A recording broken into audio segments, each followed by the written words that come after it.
देखिए next paper का solution करते हैं और ये पेपर आपका 9 दिसंबर की शिफ्ट थर्ड का पेपर है। और बाकी शिफ्ट के लिए प्लेलिस्ट जरूर विजिट करना जहाँ पे शिफ्ट वाइज सॉल्यूशन आपको मिल जाएंगे। क्वेश्चन नंबर 1 देखिए, आपको दिया है यहाँ पर कि मोंटी ने पे किया है सिंपल इंटरेस्ट के रूप में 480 रुपये for particular sum after 2 years, 2 साल के बाद में। जो रेट ऑफ इंटरेस्ट है वो 8% पर एनम है। तो आपको सम निकालना है कि कितना आपके पास धन था एक्चुअल में। तो अब देखिए जो सिंपल इंटरेस्ट की बात हो रही है यहाँ पर, तो ब्याज हर साल सेम रहता है। तो 8% की रेट है और 2 साल के लिए आपको कैलकुलेट करना है तो 16%। ये बात समझ में आई आपको? तो 16% ब्याज मिलेगा। अब आपको ये 480 वैल्यू दे रखी है ना, ये आपके पास 16% की ही है। ये बात समझ में आ गई, क्योंकि ये सिंपल इंटरेस्ट की वैल्यू है। आपको सम निकालना है, तो सम क्या होता है एक्चुअल में 100% होता है। तो 100% की वैल्यू निकालनी है। तो ये 16 से जाएगा आपके पास 30 टाइम्स। तो 30 को जब 100 से मल्टीप्लाई करूँगा तो 30,000 नहीं 3,000 आंसर आ जाएगा। ऑप्शन नंबर 3 करेक्ट होगा। तो ये बात समझ में आई आपको? इसके बाद में क्वेश्चन नंबर 2 देखिए, यहाँ पे बोला है आपको कि curve surface area of right circular cone का तो बेस रेडियस 21 है और जो एरिया है वो दे रखा है 594। आगे बोला है कि स्लैंट हाइट आपको फाइंड आउट करना है। तो फॉर्मूला क्या होता है, पाई आर एल। अब इसमें वैल्यूज़ रखते हैं। पाई की वैल्यू हो जाएगी आपके पास 22/7 और रेडियस भी आपको गिवन है यहाँ पे 21। एल क्या है, स्लैंट हाइट, ये तो आपको फाइंड आउट ही करना है। और ये जो वैल्यू है आपके पास 594 के इक्वल दे रखी है। 7 से जाएगा 3 बार। अब क्या करते हैं, या तो 66 से डिवाइड कर लो या फिर क्या करो 11 से काट सकते हो इसको। 11 से 2 बार जाएगा, 11 से जो काटा 55 और 4 और ये बन रहा है आपके पास 6 से ये 9 बार जाएगा। तो आपका जो स्लांट हाइट है वो 9 सेंटीमीटर आपका करेक्ट हो जाएगा यहाँ पर आंसर। आगे बढ़े, क्वेश्चन नंबर 3 देखो। यहाँ पर बोला है कि if it is given that 2 right angle triangle, 2 right angle triangle है और इसमें आगे क्या दिया हुआ है कि ABC और DFE ये दोनों का जो ट्राइंगल है उनका नाम दिया हुआ है। ए के बारे में बोला है कि एक ट्राइंगल है जिसका ए एंगल है वो आपके पास 25 है और ई एंगल है वो इधर 25 दे रखा है। तो कुछ इस तरीके से हैं चीज़ें। 2 राइट एंगल ट्राइंगल यहाँ पे बना दिए। अब इसमें ये इसका ए हो जाएगा तो ये आपका 25 और इधर इसका ई है ये भी 25 है और एंगल बी और एफ 90 है। ये एंगल बी हो जाएगा और इधर इसका एफ हो जाएगा। ये दोनों 90 डिग्री है। और AC बराबर ED, AC मतलब ये हाइपोटेन्यूस ED के बराबर है, इसके बराबर है, दोनों हाइपोटेन्यूस बराबर है। तो आगे बोला कि कौन सा जो स्टेटमेंट है वो ट्रू है, सही है। अब देखो आपने यदि वो क्लास देखी है कॉन्ग्रुएंसी की जो हमने पहले डिस्कस कर चुके हैं उसको कंप्लीट, जिसमें कॉन्ग्रुएंसी के रिलेटेड जितने भी रूल्स हैं, SAS हो गया, SSS हो गया और ASA हो गया और एक और था RHS, ये सभी हम डिस्कस कर चुके हैं। तो इस क्वेश्चन में आपको कोई प्रॉब्लम नहीं होने वाला। तो यहाँ पे आपको देखो एक तो राइट एंगल ट्राइंगल दे रखा है, एक बात तो ये है ही, और दूसरा आपको साइड भी दे रखी है, हाइपोटेन्यूस बराबर दे रखा है। तो वहाँ पे सीधा ये RHS नियम से क्या हो जाएगा, आपके पास दोनों कॉन्ग्रुएंट हो जाएंगे। कॉन्ग्रुएंट होते ही साथ साथ इनमें जो रेस्पेक्टिव साइड है वो आपको देखनी पड़ेगी। जैसे कि ये A25 है, अब मैं A से स्टार्ट कर रहा हूँ, ABC ऐसे लिखा है मैंने, ठीक है। तो इधर कैसे लिखना पड़ेगा, देखो A इसका किसके बराबर E के, B किसके बराबर 90 की, इसके F के। तो इसी तरीके से इसी ऑर्डर में लिखना पड़ेगा। जैसे मैं इधर चला ABC, तो ऐसे ही मुझे इधर चलना पड़ेगा EFD। तो आपका जो कॉन्ग्रुएंसी होगी वो इस तरीके से होगी। अब आप ऐसे नहीं लिख सकते इसको कि DFE, वो गलत हो जाएगा, ठीक है। बात समझ में आई? तो इसलिए ये थोड़ा सा ध्यान देना है। तो यहाँ पे ये ABC EFD बराबर हो जाएंगे, बिल्कुल कॉन्ग्रुएंट हो जाएंगे, मतलब बिल्कुल सेम हो जाएंगे। ये बात समझ में आ गई आपको? और साथ में जो क्लास है उसको भी एक बार ज़रूर देख लेना। वहाँ पे कभी कभी कुछ क्वेश्चन अलग तरीके से आते हैं, वो भी मैंने डिस्कस किए हैं उसमें, तो वो बहुत हेल्पफुल रहेगी आपके लिए, क्योंकि कॉन्ग्रुएंसी से रिलेटेड इस बार बहुत सारे क्वेश्चंस पूछे गए हैं। तो वो कंसेप्ट आपको जानना बहुत ज़रूरी है। क्वेश्चन नंबर 4 देखो, HCF आपको फाइंड आउट करना है। तो HCF फाइंड आउट करना है और ये इस तरीके से भिन्न दे रखी हो तो ऊपर वाली जो वैल्यूज हैं उन सब का ऊपर वाले का क्या आ जाएगा, न्यूमरेटर का क्या आ जाएगा HCF और डिनोमिनेटर का क्या ले लेना है LCM। ये आपका HCF निकालने का तरीका हो जाएगा। अगर आपसे LCM पूछता तो न्यूमरेटर का क्या लेते LCM, मतलब जो पूछता है आपसे HCF पूछ रहा है तो न्यूमरेटर का HCF लेना है, LCM पूछा है तो न्यूमरेटर का LCM लेना है और नीचे का उल्टा ले लेना है, HCF ले लेना है। बात समझ में आ रही है? कन्फ्यूजन तो नहीं है ना? तो ऊपर वाले का क्या लेना है HCF, तो क्या आ जाएगा सबका 1, नीचे हमने कहा था कि एचसीएफ तो ऊपर ले लिया, अब एलसीएम लेना पड़ेगा, तो एलसीएम नीचे आ जाएगा 24, तो 1/24 आ जाएगा ऑप्शन नंबर सेकंड। ये बेसिक सी अंडरस्टैंडिंग है आपकी नंबर सिस्टम की। क्वेश्चन नंबर 5 देखो, इसमें बोला आपको एक पाई चार्ट देकर कि ratio of number of donors of blood group O और average number of donors blood group A and A B. तो सबसे पहले ओ का तो देखा 80 है, यहाँ पे ये लिखा हुआ, और ए और ए बी इन दोनों का देखना, तो ये दोनों को ऐड किया तो देखो 9 और 7 16 और 160 बन रहा है, लेकिन उसका एवरेज लेना है, तो एवरेज कितना आ जाएगा, दोबारा 80 आ जाएगा, तो 80:80, ये क्या हो जाएगा 1:1, option number second. Question number 6 में बात करूं तो देखिए क्या लिखा हुआ है, आभा और Anuj working together completed a job 40/9 days में करते हैं। If Abha worked twice as efficient as she actually did, और अनुज ने जो किया है वो 1/3 ऑफ एक्चुअल एफिशिएंसी, तो वर्क है वो इतने टाइम में कंप्लीट हो रहा है, तो find the Abha would take the complete the work alone. समझिए सवाल क्या कह रहा है कि अगर ये पूरी एफिशिएंसी से अपने काम करते हैं तो इतने दिन में कर लेते हैं। तो मतलब देखो ये आभा है ना, ये आभा रहा और ये आपके पास अनुज रहा। अब देखो ए लिखा हुआ है, तो इसको कन्फ्यूजन से हटाने के लिए मैं इसको एक्स और वाई मान लेता हूँ। ये बात समझ में आई आपको? एक्स समझ गए, एक्स इसका लिया है मैंने और वाई किसका लिया है, अनुज का लिया है। तो अब देखिए एक्स प्लस वाई, अगर ये अपनी एफिशिएंसी से काम करें तो 40/9 इतने टाइम में ये कंप्लीट कर देंगे। ये बात समझ में आ गई। और आगे क्या बोला है कि इसमें कुछ आगे क्या कर रही है कि ये अपनी ट्वाइस एफिशिएंसी से करता है आभा, तो ट्वाइस से करता है तो मतलब 2x से करता है, ये बात समझ में आई। और ये 1/3 से करता है मतलब y/3 से करता है। तो अभी कितने दिन में करेंगे कंप्लीट, आगे बोल दिया कि 60/17 में करते हैं। तो बस ये है, यहाँ से x और y का रेशियो निकाल लेना है, तो काम हो जाएगा आपका आसान। 20 से ये 2 बार और 20 से ये 3 बार, ये बात समझ में आई आपको। सॉल्व करें इसको, देखो x की वैल्यू कितनी आएगी, 17 दूना 34, 17 दूना 34, 34x इधर बन रहा है और 9 × 27 और 27 दूना 54, तो आपके पास 20x ये इज इक्वल टू वाई की वैल्यू कितनी आएगी, सिंपल में वैल्यूज को इक्वल कर रहा हूँ, ठीक है। वाई की वैल्यू 17 दूना 34 और इधर बन रहा है आपके पास 3 से 3 गया 9, तो आपके पास 34 और 9 माइनस किया तो 25, ये 25 वाई बार है। 5 से काट लेते हैं 5 बार, 5 से काटा 4 बार, तो x/y की जो वैल्यू है ना आपके पास वो रेशियो आ रहा है, वो 5/4 आया है। आपको ये क्या आ गया, ये आया एफिशिएंसी का रेशियो, किस किस की, आभा की और आपके पास अनुज की। अब इस एफिशिएंसी के रेशियो से क्या काम होगा, इसमें हम रखते हैं टोटल वर्क डन निकाल लेंगे। टोटल एफिशिएंसी कितनी है 9 को यहाँ पे रखा है इसमें, तो क्या आ जाएगा 9 × 40/9, तो देखिए ये 9 से 9 जाएगा, तो टोटल काम है वो 40 का है। ये बात समझ में आ गई आपको। 40 काम को करना किससे है, आभा को कराना है कंप्लीट, तो आभा की एफिशिएंसी तो 5 थी, तो 5 से कितने दिन में कंप्लीट कर देगा, 8 दिन में, तो 8 दिन आपका आंसर आ जाएगा। बात समझ में आ गई, कोई कन्फ्यूजन नहीं है। आगे बढ़े, इसके बाद में देखें क्वेश्चन नंबर 7 में बोला है आपसे कि p - p 1/p की वैल्यू ये दे रखी है और ये वाली वैल्यू फाइंड आउट करनी। तो सबसे पहले हमें क्या करना पड़ेगा, प्लस वाली टर्म चाहिए। तो प्लस वाली टर्म के लिए क्या करना पड़ेगा, एक फॉर्मूला हमने ऑलरेडी डिस्कस कर रखा है, p + 1/p का whole square minus p - 1/p का होल स्क्वायर। ये आपके पास है, ये याद रख लो आप, डायरेक्ट 4 के इक्वल होता है।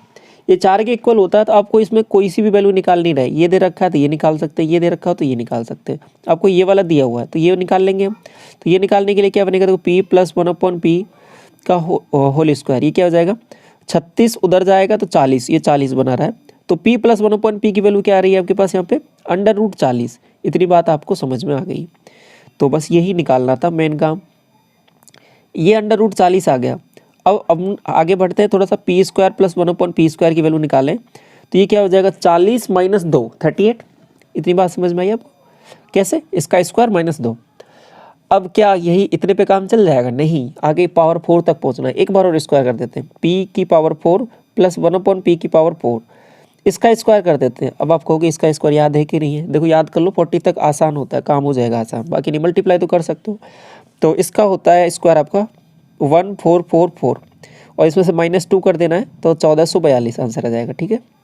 और बाकी इसका स्क्वायर याद भी नहीं है तो मल्टीप्लाई भी कर सकते हो, ज़्यादा कोई बड़ी काम नहीं है। हमने 50 के आसपास के नंबर्स का स्क्वायर करना सीख रखा है 2 नंबर का 2 डिजिट से मल्टीप्लाई वो भी सीख रखा है, तो किसी भी तरीके से बहुत आसानी से निकल जाएगा ये भी, उसमें भी कोई कन्फ्यूजन नहीं है, बाकी याद कर लोगे तो डायरेक्ट आ जाएगा।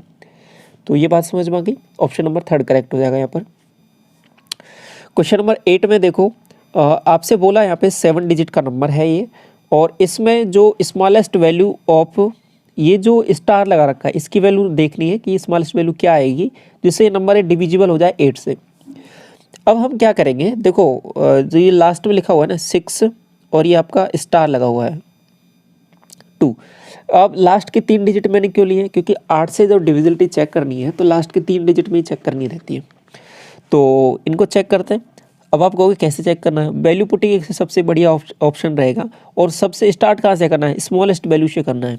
स्मॉलेस्ट वैल्यू क्या है, तो मतलब 1 से स्टार्ट करना है। तो 6 1 2 ये डिवाइड किया 8 से, देखते हैं ये डिविजिबल हो रहा है कि नहीं हो रहा। 8 7 56, 56 तो 5 बच रहा है, और तो 52 नहीं हो रहा, 2 रखेंगे तो आपके पास 62 हो जाएगा ये, ठीक है, तो भी नहीं हो रहा, और 3 रखेंगे तो 72 हो जाएगा, ठीक है। 72 होते ही आपके पास काम बन रहा है, तो मतलब इसकी वैल्यू यहाँ पे क्या आएगी 3। वैल्यू पुटिंग से आपको सीधा दिख जाएगा यहाँ पे, तो समझ में आ गया। आगे बढ़े। इसके बाद में क्वेश्चन नंबर 9 में बोला है आपसे कि मेगा स्टोरेज ऑफर कर रहा है 20% डिस्काउंट ऑन ग्रॉसरी आइटम्स पर, और साक्षी ने खरीदा एक ग्रॉसरी आइटम इतने रुपए का, 400 रुपये का। Cost price of the store earn 25% और आफ्टर गिविंग डिस्काउंट। तो क्या कहना है आपसे, सीपी की वैल्यू पूछ रहा है। अब देखिए ये सवाल थोड़ा सा ऐसा लग रहा है, बाकी है बहुत आसान। हमने एक फॉर्मूला डिस्कस किया था रिवीजन वाली सीट में भी, और कई बार मैं आपके साथ वो बार बार बताया भी है कि वो इम्पोर्टेंट है। जब क्या होता है कि सीपी से एमपी का रेशियो होता है, ये कब लगता है, जब आपके पास सीपी और एमपी के बारे में बात चल रही है, और प्रॉफिट या लॉस और आपके पास डिस्काउंट इस तरीके से वैल्यूज़ दे रखी हो। तो सीपी से एमपी का रेशियो होता है वो आपके पास 100 माइनस डी और 100 प्लस माइनस पी या एल होता है।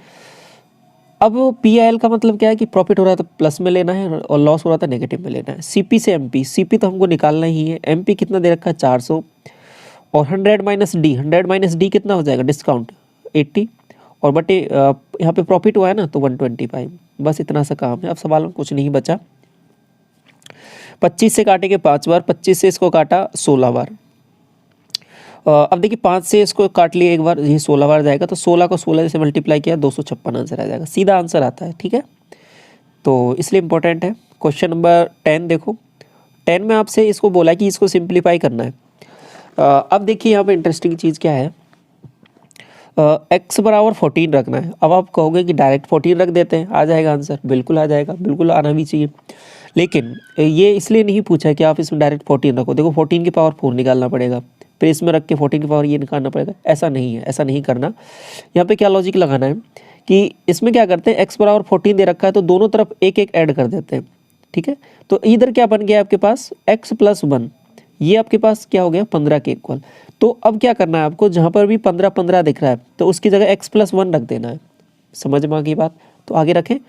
तो इसको मैं यहाँ पे थोड़ा सा इधर लिख देता हूँ, इसमें वैल्यूज़ रखते हैं। तो ये क्या बन रहा है, देखो x की पावर 4 माइनस 15 की जगह क्या रखना है x प्लस 1, और ये हो जाएगा एक्स क्यूब, प्लस 15 की जगह क्या रखना है x प्लस 1 और ये एक्स स्क्वायर, और माइनस x प्लस 1 और ये आपका x प्लस 40। तो अब कहोगे इससे क्या होगा, अब देखो इससे बहुत अच्छा काम हो जाएगा आपका। ये x की पावर 4 है, अब यहाँ पे देखिए इसको मल्टीप्लाई करेंगे तो x की पावर 4 बन रहा है, ये प्लस का है वो माइनस का, दोनों कट जाएंगे। अब देखो यहाँ से x की power minus x cube minus में बन रहा है, और यहाँ से एक्स क्यूब प्लस का बनेगा तो ये भी कट जाएगा। और यहाँ पे देखिए एक्स स्क्वायर प्लस का बन रहा है, यहाँ पे एक्स स्क्वायर माइनस का बन रहा है तो ये भी कट जाएगा। और यहाँ पे देखिए एक्स है जो माइनस का बन रहा है और प्लस 40 बन रहा है, ये आ गया। अब लास्ट आप कहोगे कि आंसर कैसे आएगा, अब देखिए आंसर ऐसे आएगा कि x की वैल्यू क्या थी आपके पास 14, तो माइनस 14 हो जाएगा, माइनस 14 प्लस 40, तो आपके पास आंसर क्या आ जाएगा 26, ठीक है। तो इस तरीके से ये बहुत जल्दी निकल जाएगा आपका। तो आगे बढ़े, इसके बाद क्वेश्चन नंबर 11 देखो। देखिए कॉन्ग्रुएंसी पे देखो दोबारा एक और क्वेश्चन आ गया, तो समझ पा रहे हो ना कितना इंपॉर्टेंट है। तो इससे रिलेटेड कोई भी आपको थोड़ा सा भी डाउट नहीं होना चाहिए, ये जो चैप्टर है कॉन्ग्रुएंसी का बिल्कुल क्रिस्टल क्लियर होना चाहिए, आपको अच्छे से समझ होनी चाहिए, किसी भी टाइप का क्वेश्चन आ जाए गलत नहीं होना चाहिए। ये दिया हुआ है बी सी बराबर ये है, ए बराबर इतना है, तो कौन सा स्टेटमेंट है वो ट्रू है। तो अब देखिए जब ये जो यहाँ पे लिखा रहता है ना A B C P Q R, तो ये जिस ऑर्डर में लिखा है उसी ऑर्डर में आपके पास साइडों का रेशियो और साइड इक्वल, अब जैसे यहाँ पे तो कॉन्ग्रुएंसी लिखी हुई है तो सभी चीज़ें बराबर होने वाली है। लेकिन अगर ये सिमिलर होता तो भी आपके पास जो साइड का रेशियो रहता वो भी इसी ऑर्डर में रहता।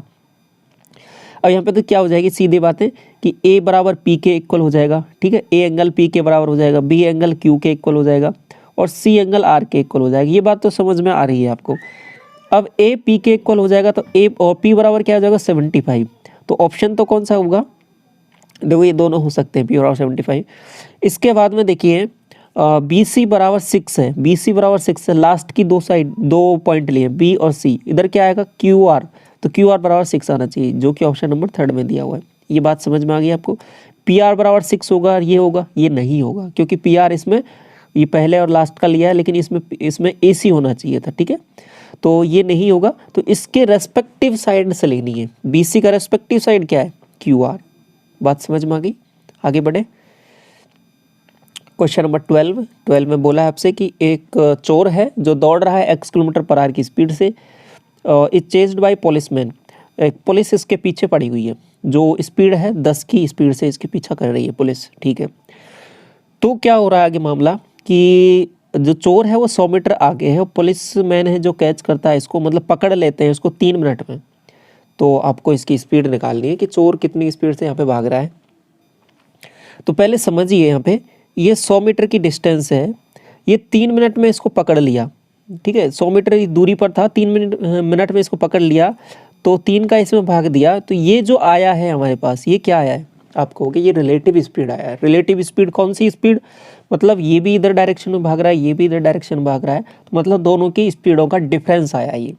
तो आप कहोगे कि यह बिल्कुल यही आ गया, नहीं, ये देखो ये मीटर में है ऊपर वाली, ये वैल्यू आपके पास मिनट में है, तो इसको एक बार किलोमीटर पर आवर में बदल लेते हैं क्योंकि ये वैल्यू है आपके पास किलोमीटर में ही चल रही है सब। तो किलोमीटर पर आवर में बदलने के लिए क्या करेंगे, देखो इसको 60 से डिवाइड करेंगे तो ऊपर 60 आ जाएगा, ये तो घंटे में बदल गया। किलोमीटर बदलने के लिए ये 1000 से डिवाइड कर देते हैं, 3 जीरो से, ये देखो 3 जीरो गायब, 3 का इसमें भाग दिया तो 2, तो 2 किलोमीटर पर आवर आ गया। आप कहोगे ये क्या आ गया, ये जो स्पीड आई है ना आपके पास, देखो ये भी इधर डायरेक्शन में, ये भी इधर डायरेक्शन में, दोनों की स्पीड का डिफरेंस आया है।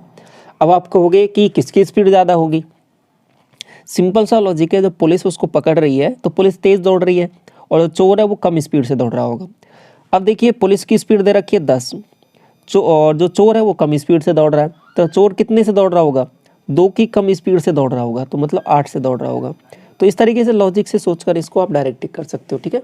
बाकी ऐसे सोचना है कि पुलिस की स्पीड माइनस टी बराबर हो जाएगा आपके पास यहाँ पर 10, और ये टी बराबर आपको क्या, पुलिस की स्पीड 10 नहीं 2 आएगा ना, और पुलिस की स्पीड आपको यहाँ पर पता है 10, तो ये 2 इधर जाएगा और टी इधर आएगा, तो फिर वहाँ से करोगे लॉजिक से तो वहाँ पे भी 8 आएगा। बाकी डायरेक्ट सोच कर भी आप ऐसे कर सकते हो, ठीक है। तो बात समझ में आई, आगे बढ़े। क्वेश्चन नंबर 13 देखो, a person cover a distance by bus 45 kilometre per hour और immediately returns to the starting point 80 kilometre per hour की स्पीड से, average speed during whole journey क्या होगा। अब यहाँ पर इंटरेस्टिंग बात ये है कि जो डिस्टेंस आपके पास सेम है, मतलब जितनी डिस्टेंस इधर गया है उतनी डिस्टेंस वापस रिटर्न हो गया। जब डिस्टेंस सेम रहती है ना, आपके पास एक फॉर्मूला रहता है एवरेज स्पीड निकालने का, क्या, 2s1 into s2 divide by s1 plus s2। आप कहोगे ये फॉर्मूला तो सब जगह लग सकता है, नहीं सब जगह नहीं लगता है, ये हमेशा वहीं लगता है जब आपके पास डिस्टेंस सेम रहती है, ठीक है। सेम डिस्टेंस इतनी इधर कवर की और सेम डिस्टेंस इतने कवर की, तो वहाँ पर ये फॉर्मूला लगता है। अब 2 स्पीड आपको दे रखी है तो एवरेज डायरेक्ट निकाल सकते हो, कैसे, पहली स्पीड है 45, तो 2 इंटू 45 इंटू 80 आ जाएगा, बटे में क्या आएगा आपके पास 80 प्लस 45, ये आ जाएगा आपके पास 125। अब सॉल्व कर लेते हैं इसको, 5 से काटेंगे इसको 25 से, तो ये 5 बनेगा, और 5 से इसको काटा 16, और 5 से इसको काटा 9। इतनी बात समझ में आ गई आपको। अब ये देखिए 16 9 144, 144 को 2 से करेंगे तो 288 डिवाइड बाई 5 करूँगा। अब देखिए 5 से डिवाइड करने का एक टेक्निक हम ऑलरेडी सीख चुके हैं, तो कोई प्रॉब्लम होना नहीं है। यहाँ पर 2 से ऊपर नीचे मल्टीप्लाई करते हैं तो इसका जस्ट डबल करना है, इसका जस्ट डबल कितना होता है, इतना। अब पॉइंट अपने वहाँ एक पॉइंट छोड़कर लग जाएगा आपका। इसके बाद में देखिए question number 14, what is the difference between the cost of the fruit A and be in all 5 of together. तो डिफरेंस चेक करना है, तो पहले तो सबको इनको ऐड करते हैं, फिर डिफरेंस लिख लेना है आपको। तो 5 5 10, 1 8 12 20 25 32 और 9 41, 410। इधर ऐड किया तो 5 5 10 6 16, 1 15 9 24 27 35 और 9 44। और दोनों का डिफरेंस देखेंगे तो 36 आ रहा है, तो ऑप्शन नंबर जो आपका सेकंड में दिया हुआ है। इसके बाद में क्वेश्चन नंबर 15 देखो। 15 में बोला क्या है आपसे कि साइन थीटा की वैल्यू ये है। तो देखो 8 15 17 का आपको ट्रिपलेट पता है, तो ये 8 है तो ये आपके पास 15 हो जाएगा, ये 17 हो जाएगा। ये वैल्यू आपको फाइंड आउट करनी है। टेन थीटा क्या हो जाएगा 8/15। अब कॉट थीटा बोला है तो 15/8 हो जाएगा, ये जस्ट उल्टा होता है इसका। तो एलसीएम लिखूंगा देखूंगा मैं तो 120 आ जाएगा। तो यहाँ पे 15 का इसमें भाग दिया तो 8 का स्क्वायर, और इधर क्या हो जाएगा 15 का स्क्वायर। तो दोनों को ऐड किया तो क्या बन रहा है देखो 225, और ये हो जाएगा आपके पास 64। दोनों को ऐड किया तो 289 divide by 120, option number third correct हो जाएगा। सिंपल वैल्यूज रखनी थी इसमें तो आपको। क्वेश्चन नंबर 16 में बोला है कि a certain of profit 130% of the cost. Cost है जो इंक्रीज कर जाती है 28%, then the selling price remain constant, what is the profit percentage to nearest whole number.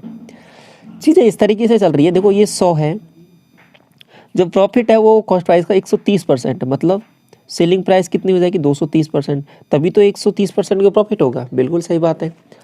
आगे क्या बोला, कॉस्ट प्राइस 28% इंक्रीज कर जाती है तो कितनी हो जाती है 128। लेकिन ये जो है ना सेलिंग प्राइस ये सेम रहती है, ये इतनी ही है। अब प्रॉफिट परसेंटेज कितना होगा, देखो माइनस कर लो इसमें से इसको। 30 में से 28 जाएगा तो कितना बचेगा 2 0, और 2 में से 1 जाएगा तो 1, 102 का प्रॉफिट हो रहा है। कितने पर हो रहा है ये 128 पर हो रहा है। ये सॉल्व करना है आपको, तो सॉल्व करते हैं। थोड़ा सा और सिंप्लीफाई करते हैं इसको। तो देखो 2 से काट लेते हैं इसको, ये जाएगा आपके पास 6 और ये हो जाएगा 4। इसको 2 से काटा तो ये आपके पास 51, तो 5100/64 ये बन गया आपके पास 5100/64। अब क्या करना है, इसको सॉल्व करना है। अब देखिए अप्रोक्सीमेशन ले सकते हो, अप्रोक्सीमेशन हम टेक्निक हम सीख चुके हैं, या फिर जब ऑप्शन दूर दूर है तो रफली आइडिया लगा भी सकते हो आप डिवाइड करके भी। देखो 7 बार जाएगा क्या, 6 7 42, 6 8 48, और 9 बार तो जाएगा नहीं, 6 9 54, तो 9 एक बार क्या करते हैं कि 8 बार देख के देखते हैं। 8 चौके 32, 3 8 6 48, 3 51, 512 ये इतना बन रहा है, और ये 510 है। तो लगभग जाएगा वो 80% के लगभग जाएगा, लेकिन 80% थोड़ा सा माइन्यूट सा कम आएगा। तो आपको तो नियरेस्ट देखना है, तो 80% आप टिक कर सकते हो बिल्कुल। आपको 75 हो सकता है कि नहीं हो सकता, क्योंकि ये बहुत ज़्यादा डिफरेंस आ जाएगा। 5% का डिफरेंस तो बहुत ज़्यादा हो जाता है, तो ये नहीं होगा। 80% भी नहीं होगा, 80% थोड़ा सा कम होगा, लेकिन अप्रोक्सीमेट करके लिखना है तो 80% करेक्ट हो जाएगा यहाँ पर। बात समझ में आई। और बाकी इसमें जो हमने एक अप्रोक्सीमेशन वाली क्लास ली थी, तो उससे भी एग्जैक्ट आंसर आप निकाल सकते हो। वो हम तब लगाते जब और भी ऑप्शन क्लोज होते, जैसे ऑप्शन इस तरीके से दे रखे होते 79 80 81 पॉइंट कुछ, तो वहाँ पे और हम ज़्यादा अप्रोक्सीमेशन करके निकाल सकते थे उसको। क्वेश्चन नंबर 17 में बोला कि what is the ratio of boys in year A and C together, और गर्ल्स से देखना है ratio E and F together. Boys का ए और सी का देखा, दोनों को ऐड किया तो ये बन रहा है आपके पास 200, और ई और एफ का ऐड करना है इधर गर्ल्स का, तो ये ऐड किया तो ये आपके पास 120। 40 से काट लेते हैं 3 बार, और 40 से ये जाएगा 5 बार। 5:3 आ रहा है, ऑप्शन नंबर थर्ड में आपको दिया हुआ है। इसके बाद में अगले प्रश्न पे बढ़े हैं, तो ये आपको बोल रहा है ये वैल्यू आपको दी हुई है और ये आपको निकालना है। अब देखो ये थोड़ा सा इस तरीके से दे रखा है, तो कुछ ना कुछ लॉजिक है इसको देने का। तो ऑप्शन में जो निकालना है उसको थोड़ा सा गौर से देखो आप। इसको गौर से देखोगे तो ये क्या लिखा हुआ है 1/sin² थीटा और प्लस 1/cos² थीटा। आप कहोगे बिल्कुल ये बात सही है। अब ये लिखा हुआ है तो इसका मैंने क्या लिया एलसीएम ले लिया, sin² थीटा और cos² थीटा। तो अब ऊपर देखिए क्या आ जाएगा sin² theta plus cos² theta, ये बन जाएगा ऊपर, क्योंकि इसका भाग दिया cos² आ जाएगा, इसका भाग दिया sin² आ जाएगा। तो ऊपर तो 1 बन गया। यहाँ से क्या बन रहा है overall 1/sin² theta cos² theta. आप कहोगे ये क्या बन गया, ये वही बन गया जो आपको दिया हुआ है। तो अब सवाल आसान हो गया। sin² थीटा cos² थीटा की वैल्यू 2/9 दे रखी है, तो 1/sin² थीटा cos² थीटा की वैल्यू क्या हो जाएगी 9/2 हो जाएगी। जस्ट उल्टा कर देना है। बात समझ में आई। क्वेश्चन नंबर 19 में बोला है आपसे कि साइड ऑफ इक्विलेटर ट्राइंगल का वो 36 है, तो रेडियस ऑफ द सर्किल जो सरकम सर्किल है उसकी आपको निकालनी है इक्विलेटर ट्राइंगल से। देखो दो सर्किल बनते हैं, एक तो आपके पास बाहर बनता है, एक अंदर बनता है, ठीक है।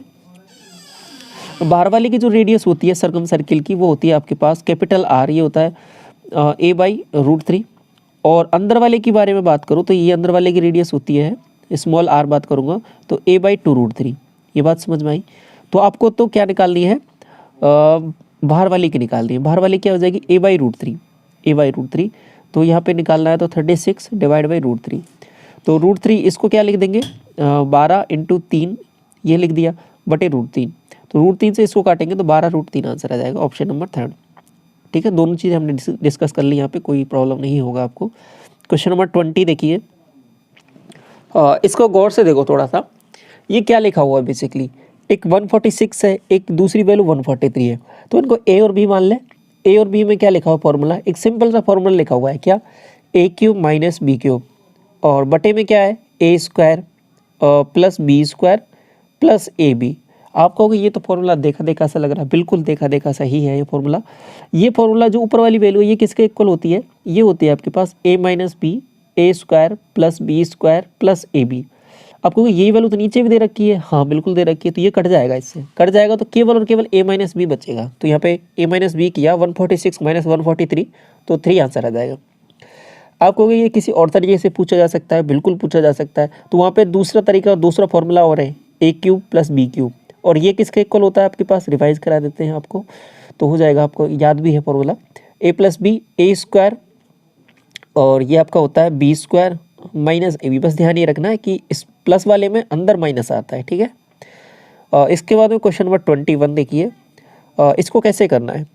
ये वैल्यू आपको दी हुई है, ये वैल्यू आपको फाइंड आउट करनी है, तो इसको थोड़ा सा गौर से देखो।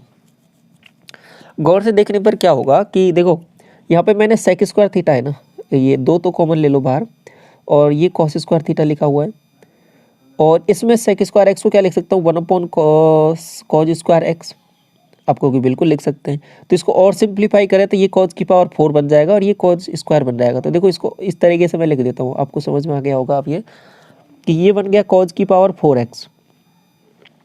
अब ये बन जाएगा -1 और बटे आ जाएगा नीचे cos² x, ये LCM आया था ना ऊपर, और tan² x को भी थोड़ा सा ओपन कर देते हैं तो ये इतना हो गया। अब देखिए ये इससे तो ये कट जाएगा, ये बात समझ में आ गई, ये इससे कट गया। तो अब चीज़ें किस तरीके से बदलने वाली है, इसको क्या करता हूँ कि दो माइनस कॉमन ले लेता हूँ। माइनस कॉमन लिया तो क्या बनेगा, देखो ये -2 हो जाएगा।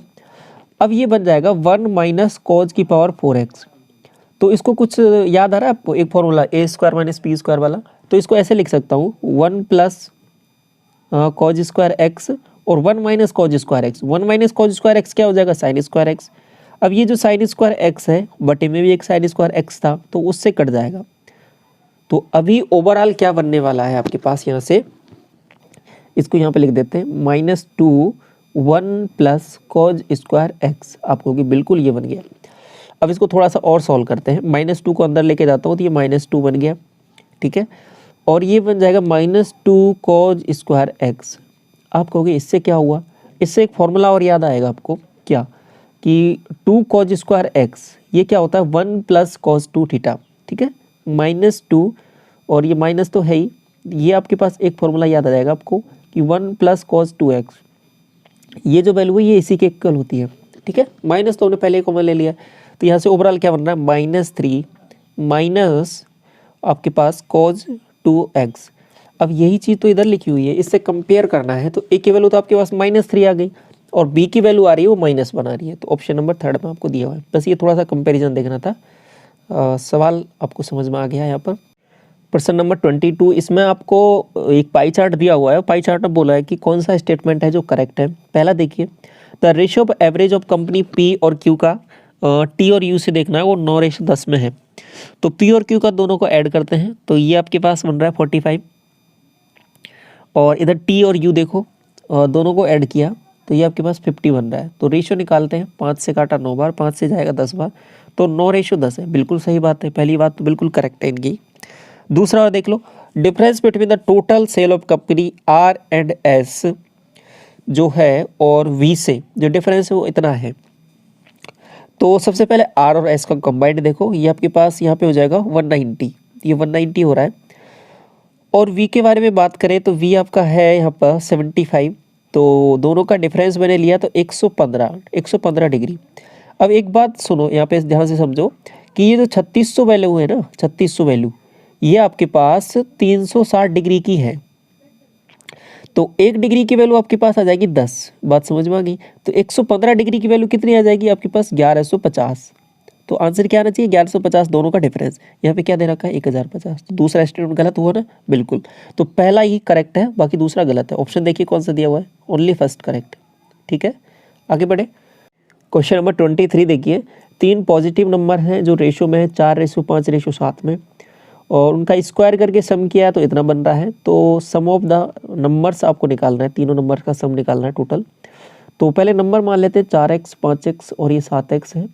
x से मल्टीप्लाई कर दे, कुछ फर्क नहीं पड़ेगा, वेरिएबल है, रेशियो में है। तो स्क्वायर किया तो यहाँ पे बन जाएगा ये 16, और ये हो जाएगा आपके पास 25, और ये हो जाएगा आपके पास 49x²।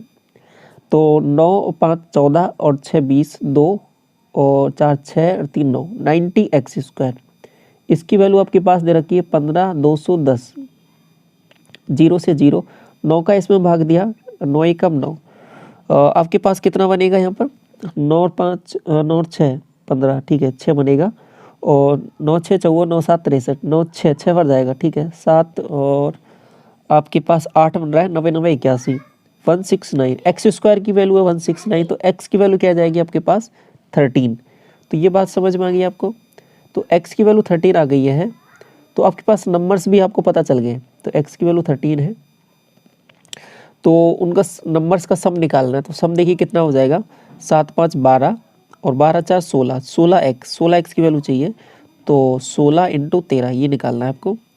तो 13 6 78, 7 और 13 एकम 13 और 7 20, 208 आपका आंसर हो जाएगा, ऑप्शन नंबर 4। नेक्स्ट देखिए, perpendicular distance between the centre of a circle and the longest chord of the circle. तो ये समझिए एक वही सेम चीज़ लिखी हुई है, जो आपका ये डायमीटर होता है ना, ये डायमीटर होता है, यही आपके पास क्या होता है कि सबसे बड़ी कॉर्ड होती है। कॉर्ड क्या होता है बेसिकली, सर्किल के किन्हीं 2 पॉइंट को मिलाना, ठीक है, सर्किल के किस सर्कमफेरेंस में 2 पॉइंट हैं उनको दोनों को मिलाना। लॉन्गेस्ट कॉर्ड के बारे में बात करेंगे। अब देखो मैं जितना दूर इससे सेंटर से जाता जाऊंगा उतनी ये इसकी लेंथ छोटी होती जाएगी, और जैसा इसके पास आता जाऊंगा ये बड़ी होती जाएगी। और तो सबसे बड़ी कॉर्ड होती है वो आपके पास डायमीटर ही होता है। तो अगर डिस्टेंस देखनी है तो वही डायमीटर है, वही सबसे लंबी कॉर्ड है, तो वो सेम ही है। तो डिस्टेंस कुछ नहीं होगा, 0 ही होगा, तो ये इसलिए 0 होगा। ये बात समझ में आ गई आपको। अगला सवाल देखिए, क्वेश्चन नंबर 25, और ये लास्ट सवाल है आपका।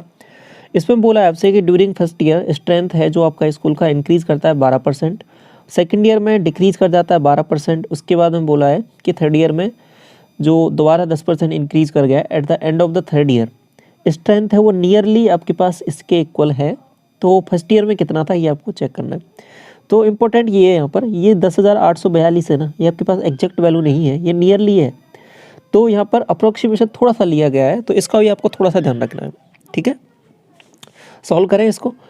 तो सबसे पहले क्या मान लेते हैं कि यदि स्टार्टिंग में हमने माना कि x ही था इसका, अगर x था तो फिर क्या होगा 12% का इंक्रीज़, 12% का इंक्रीज़ मतलब 112/100। दूसरी साल क्या हुआ 12% डिक्रीज़ मतलब 88/100।